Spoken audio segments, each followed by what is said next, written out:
Sentando no meu peru, ai, que mulher gostosa, toma no cu, então vem fumar maconha. Sentando no meu peru, viciada em balão, só de whisky é de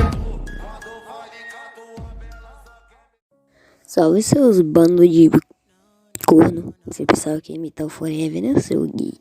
Uma vez eu trouxe mais um vídeo aqui, mano. Bom, aqui eu vou estar jogando de M4 Cobra. Se esse de rapariga, deixa logo o like. E tá esperando esse vídeo. Carinha já morreu. Bom, tá aí, sexta-feira M4 Cobra brabíssima, rapaziada. Eu sei que tá sem áudio no som, mas eu mosquei, né? É, bom, tô no meio aqui. Caralho, bora. Eita porra, tá porra. Caralho. Tá porra, caralho. Oxi, velho. Vocês perceberam isso, né, mano? Caralho, eu vou falar nada. Mano do céu, se eu não matei o cara na cagada aqui agora. É louco, rapaziada. Tá deixando aqui, mano. Vou botar avançando no ar aqui, mano. Ah, não, cara. No base, eu tava no base. Caralho, eu tô com C4 e não apontei, mano.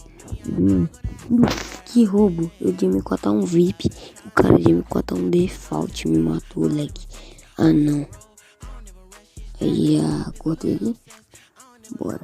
Peguei M4 braba, mano. Muito M4 braba. O GM não envia arma. Hoje até eu tenho que comprar essa porra mesmo, né? Porra de GM não envia porra nenhuma pra mim, caralho. Mas beleza, mentira. O Forever tá enviando, porra. O Forever tá enviando umas armas aí pra mim. Só tô esperando chegar. Eita porra. Mano, eu tô muito capudo dessa arma, papo reto. Capudo não, isso aqui é fogado. Olha meu jogo lá, tem cara que... Eita. Se liga, rapaziada, eu sou capudo, papo reto. Mano, sou muito bom que você não catando cobra. Bora. Oxe, mano, então nada a ver com teu pé, vai lá já, ô de graça. Lavar. Esse cara rushou bem aqui, mano, ficou miado, eu tenho um aqui. Puxei, só peito mato, caguei, bora. Cara, velho, que HSKH, rapaziada, papo reto. Os caras aí no meio. Bora. Ih, mano, eu tô jogando o fino do fino. Não vem falar que eu tô imitando o ET Bilu aquele filho de rapaz. Mano, tá jogando aqui, né, boy? Joga sério.